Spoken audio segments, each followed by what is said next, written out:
Field getting behind the Lexus safety car for the Motul Hondacup. Simeon Woosley is going to be the man to lead them out on pole from Gulf Harbour, followed by Matt Grant and Bailey Walker. We heard from Glennis earlier today. It's going to be a battle between some of those young guns at the front of the field and some of the guys like her hubby Gary really enjoying themselves, then packing down the back of the field as well.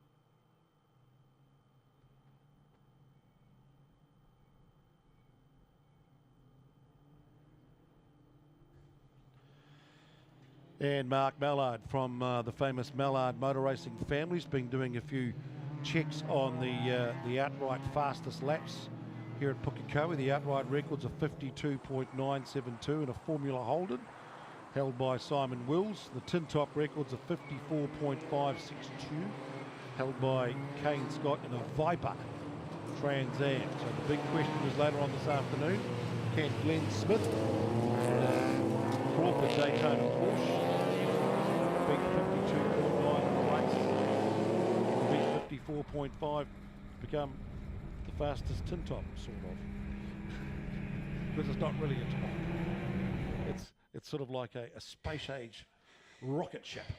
Right, Glennis, you've just had your big walk up the stairs and you've got your team all ready to rock and roll as they line up for rolling start. Yes, that's right, rolling start. And Simeon Woosley, number 151, followed by Matt Grant, 111, and then Bailey Walker. And we've got the green light. Going racing again this time. It's 8 laps for race 1 for the Motul Hondacup.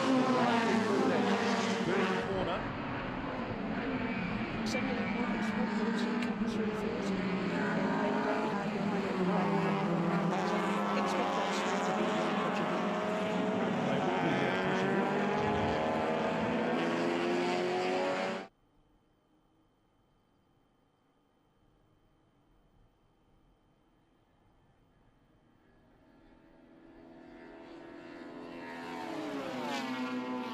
Down the back straight, and it's almost identical looking cars, aren't they? All sort of black. There's the Integra down the front, the Civic and Mack behind, and then Bailey Walker. So it's 151, 111, and number 11, double one, Bailey Walker, Muldoon, Hughes and Hughes. Gary Wilson, number 22. Up and over the hill as the Hondas spread out in the opening race. The opening lap of their race.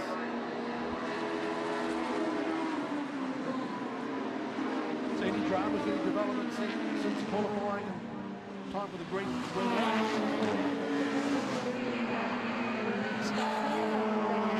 There doesn't seem to be any major issues that have come out of Queensland, so You may be, besides the Sanyong Utes in their opening race of the weekend. Hopefully we might be able to get through this without a safety car, without to have repair some track damage. That's dead right. And, you know, one of the missions of the Hondacup is you can well out of the way of competing road racing racing. Yeah, give each other a bit of racing room. And that's exactly what Matt Grant's done. He's just powered that Civic in front of Simeon Woosley in the Integra. As we look at back in number 11, Bailey Walker coming up and over the hill. So the two guys out in front, as to be expected, clearing off. And Matt Walker's done a great job as Woosley has a look down the inside.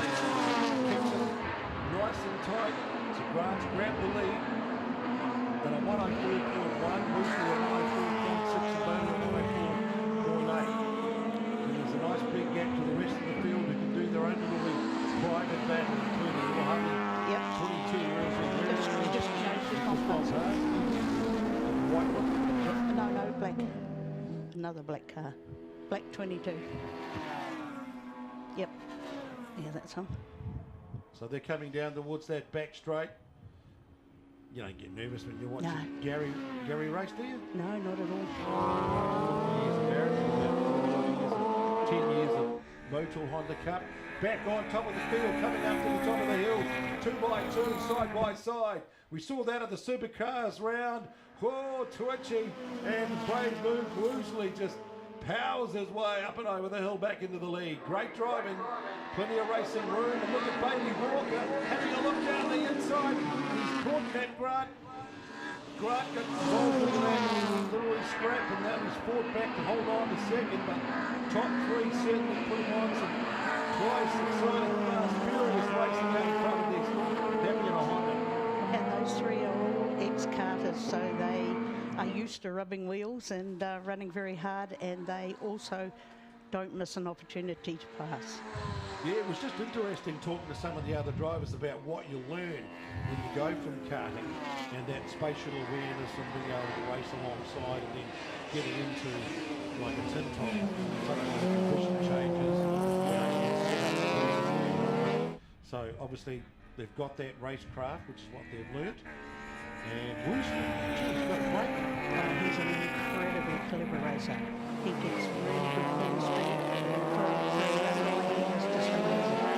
Back down the field, that's the Hughes guys. Yes. 75 and 76. Steve and Chris Hughes. Now you'll note that they've got blue numbers on their windscreen. That denotes that they're N1 class. And what is N1 mean? N1 is the 1600? Yes, and although the white ones are 1800, but they are more have got more regulations as to what they can do. So their cars are a little less modified. And then the H3's top of the pole. H4. H4. H4's top of the pole. H4's 2.4. The H3's 2 litre. And then the H2 is 1800. Yes. So a great display of Civics.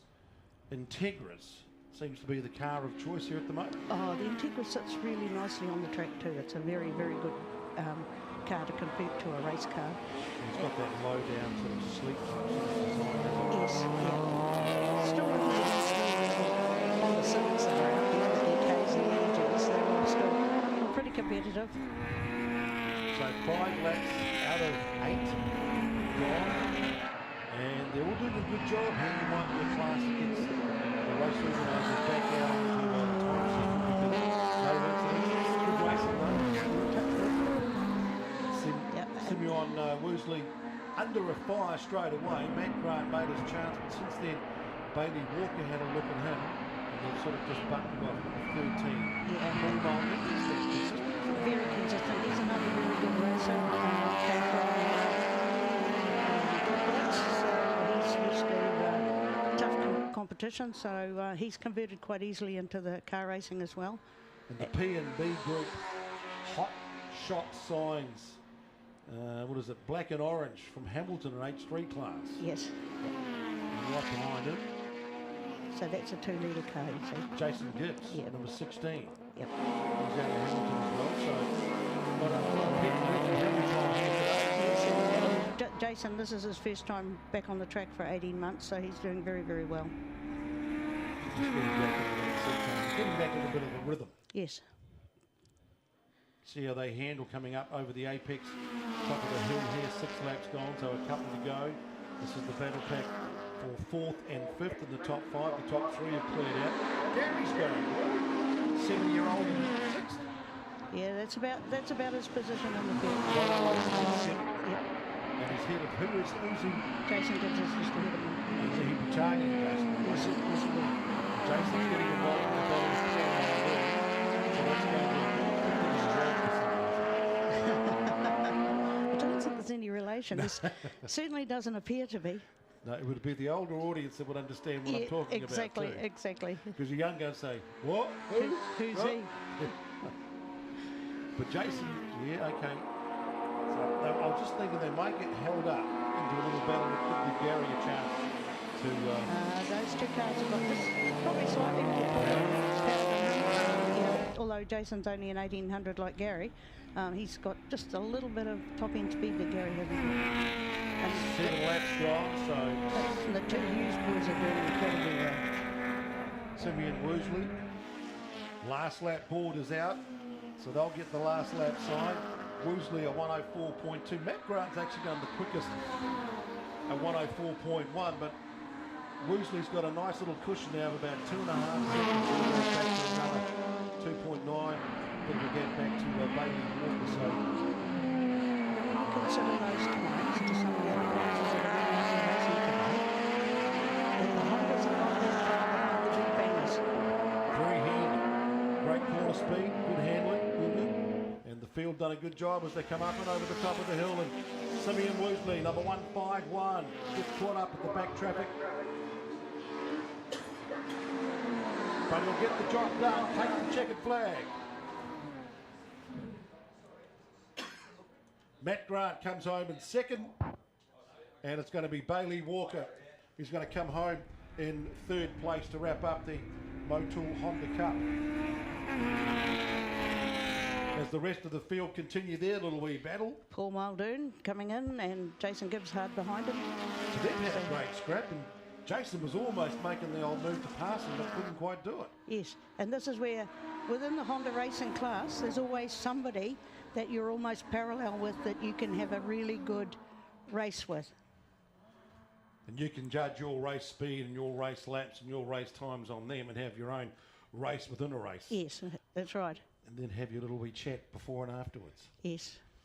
Well, well done, Glennis. So you guys have done the job on behalf of the promoters and the spectators and also the organisers. Good clean race. Good clean racing. Nothing to fix up afterwards. They can all have a cup of tea. That's right. I'll go and cook the barbecue now. And that's the other good thing is that you have your nightly barbecues after the racing. Yes, we do. We always have a barbecue on the Saturday, and the boys can exaggerate how close they were to whoever on each corner. And they're like fishermen. Oh yeah, exactly. And that. Do they talk about the one that got away? I had you there, turn 1, or yes, just a little bit wider, turn 2, and exactly. And the stories get longer and longer as the evening goes on. Yep, but that's racing though, isn't it? You know, that's what it's all about, and it all adds to the camaraderie of everything. So that makes it an enjoyable day. Well, well done, Secretary Extraordinaire. That's Glennis Wilson from the Motul Hondacup for joining us and giving us the inside word on a little bit of family fun and a great way to go motor racing. Stick around.